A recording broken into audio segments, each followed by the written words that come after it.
Hi, Go. everybody. Welcome back to the Malibash Media Show. Today, we have an exciting guest, Elizabeth Rice, who's the CEO of her own media company, and she's an interior designer, and she also is a drone operator, which is really exciting. We get to learn a lot from her today. She's very talented, has a really amazing portfolio. You can find her we'll pop up her website here so you guys can go and see her. But Elizabeth, we're really excited that you're here today. Thank you so much for making the time. Thanks for having me. Yeah, absolutely. Elizabeth is in Los Angeles, and we just appreciate. I know she's super busy, so we're really thankful that she was able to be here today. And we're gonna just ask her some questions of how she got started in the business, and what kind of was that inspirational force. So tell us a little bit about what you do, Elizabeth, and then we'll ask some other questions on the way. Okay. So I own Rev House Media, which is a real estate media production company. We do photo, video, drone, and virtual tours, along with a handful of other like digital services for our clients in real estate, interior design, and like development. Um, so you were saying like, how did I start? Yeah, how did you get started? Like what made you decide that you wanted to start your own company?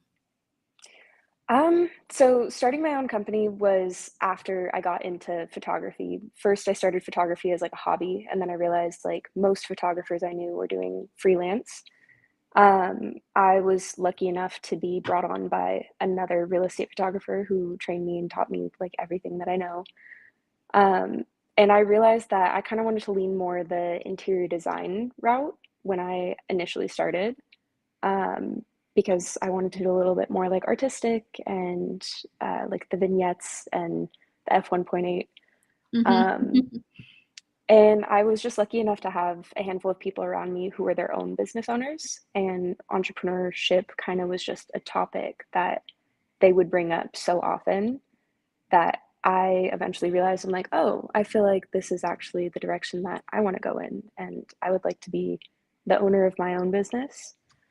So that was in August of 2019, when it started actually going that direction. Then, of course, COVID, but we're like picking up steam finally again, which is awesome. That's rough to start a business, especially right in your COVID time, but you guys have, I mean, you've done well. So, and your portfolio is super impressive and Thank you've you. got some really great work. You got like a natural eye. So, I think that's absolutely amazing. And starting your own company, it's rough. There's a lot that goes into that, especially in the media world. So, Yeah, there's so many like steps along the way that you have no idea that you're going to encounter. You're like, oh, it shouldn't be too difficult, right? And then you're like, oh my God, do I have any idea what I'm doing? Like, yeah, it feels like and that a lot of times. You're just like, "Ah, I've got this," and then you're like, I don't know. Do I have this? Like, what is what is going yeah, on?" But you're doing great. That's so awesome. Um, thanks. so we had talked prior to this and everything, and I know that wanted to get into design and everything. Was there an inspiring force that kind of, pushed it over towards this is exactly what I want to do? Like, what was that moment where you realized that this is what you wanted to do? So I think it was when we were shooting, it was mostly like at my previous company, we were shooting mostly real estate, and it was like a high volume activity. But then I kind of started realizing when I think I worked with, it was this one interior designer, she was a home stager. I did a couple shoots for her and realized that it was like I started losing track of time. I would go in and just like get into flow state. And I think the importance of being around beautiful design is something that like people don't really talk about a lot unless they're in that Mhm. space. Like you don't notice that you're noticing it, you know? Yeah. You just know that you feel at ease or you feel happy or you feel just, yeah, like at peace or something. Mhm. So I liked that work environment so much that I wanted to make it more of my day to day. And so that's when we kind of started targeting a little more like luxury real estate clients and like newer developments or even like small cottage houses that were staged and had kind of like just unique little quirky things about them, like the trim in the house, the details of like the crown molding or something. I feel like I just like staring at stuff. Very visual, right? Well, I love when you talk about it, you light up so much. So it's really, you could tell it's something that's really passionate for you. So you really like Mhm.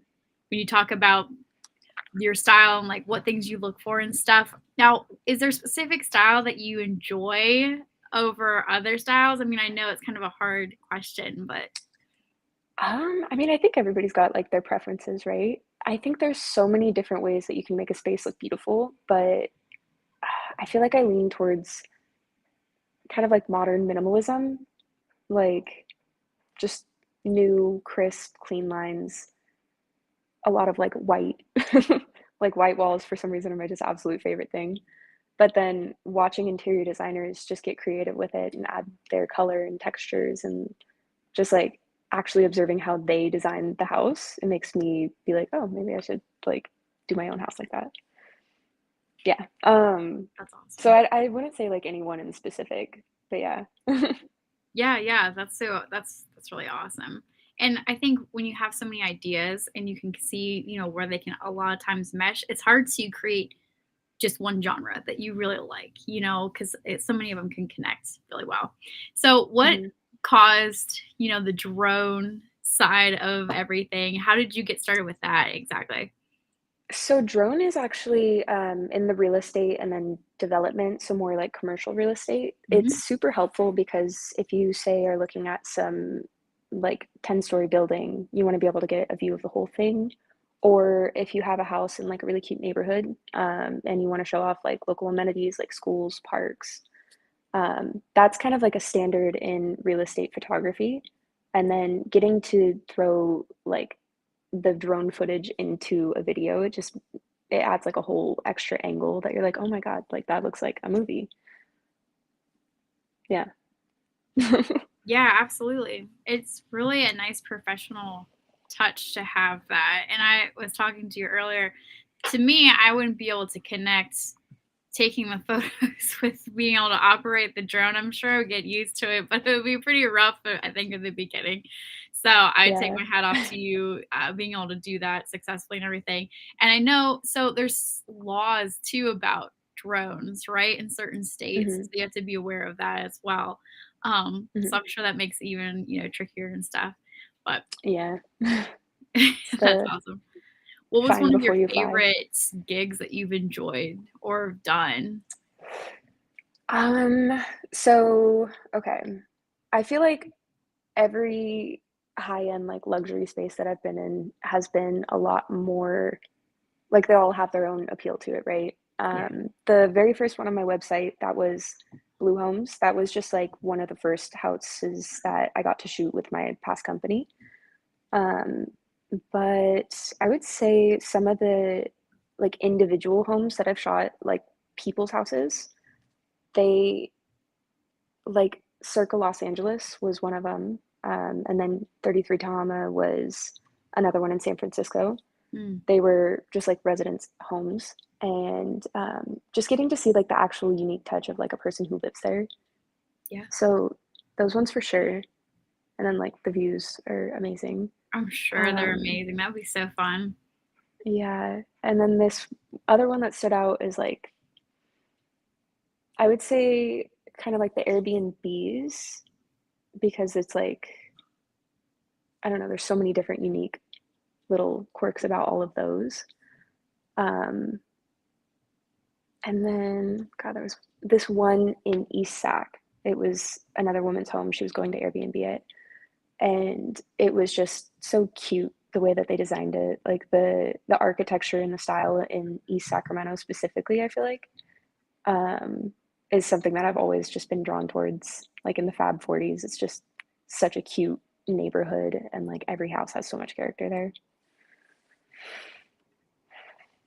That's really cool. That sounds like a lot of fun. And you sound like you've gotten a really great, like different feel for all the different types of styles of housing as well, and So many. locations. Yeah.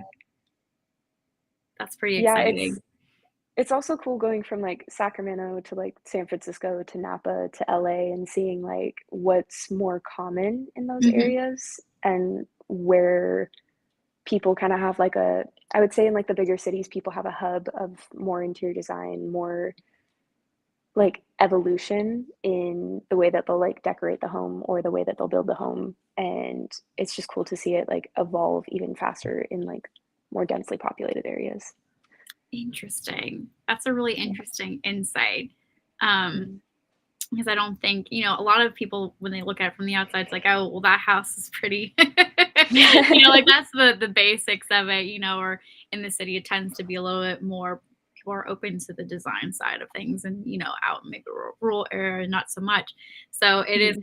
kind of, that's a good insight where um that you can tell the differences of that and the kind of why, so I think Mhm. that's really cool.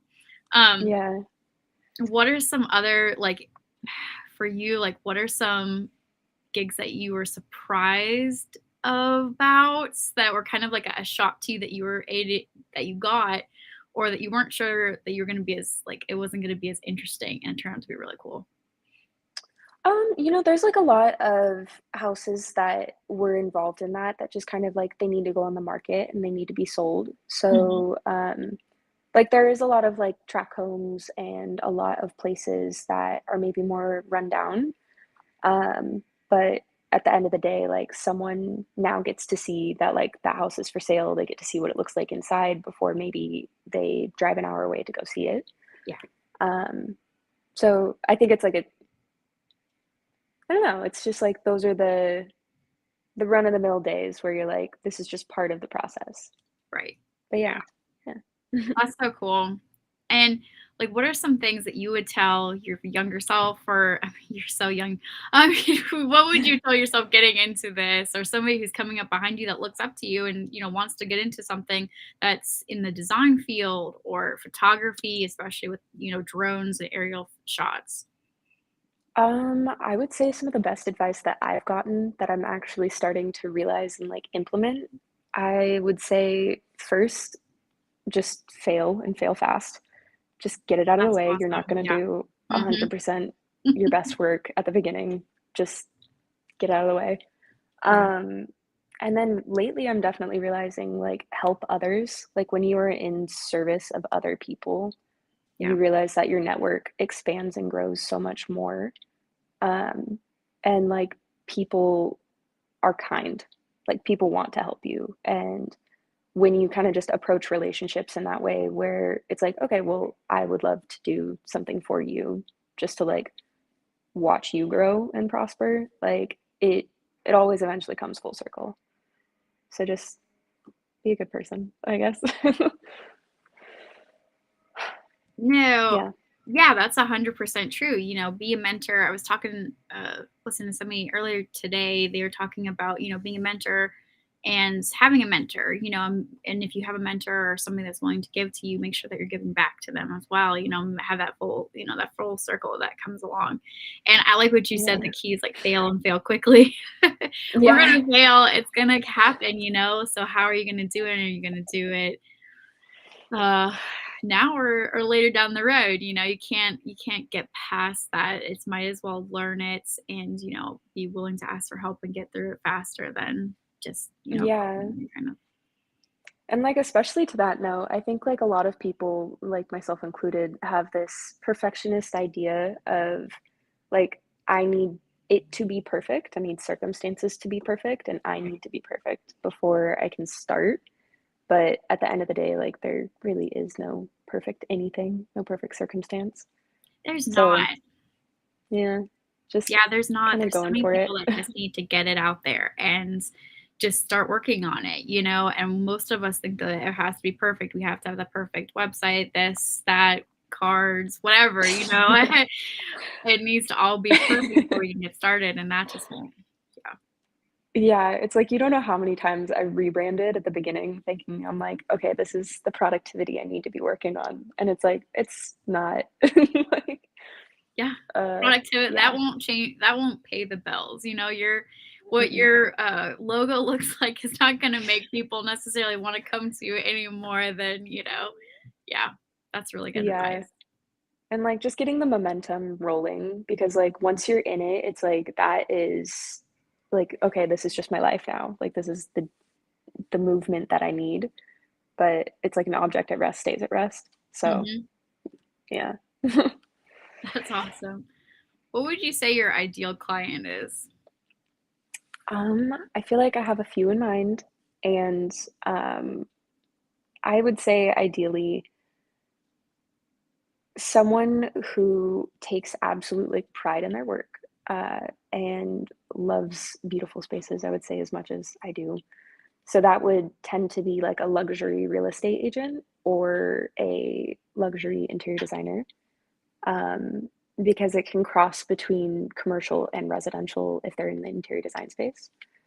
But yeah, someone who operates at that luxury high end, Hmm. beautiful spaces. Yeah. Yeah. Oh, that would be so fun. Kind of, Yeah. I know you probably have like a wish list of things that want to create or something like that too, or decorate. Mhm. Awesome. Well, I know that your battery is probably getting low, so we'll probably have to jump off Okay. here soon. But thanks so much for being with us. And where can we find you to work with you besides your website? You have social media and everything, correct? Yeah, so I have revhousemedia.com, and then, we have our Instagram at revhousemedia, and then my LinkedIn or the Rev House Media page on LinkedIn. Those are the Awesome. platforms. Cool. Yeah, guys, go check her out. She's got some amazing work and does a really fantastic job. So you guys can also find our Malibash. We have her on there as well. And then definitely check her out at our website. We have it popped up here for you guys to check it out. So thank you so much, Elizabeth. And you guys will Yeah. all see you next time on Malibash Media Show. Take care.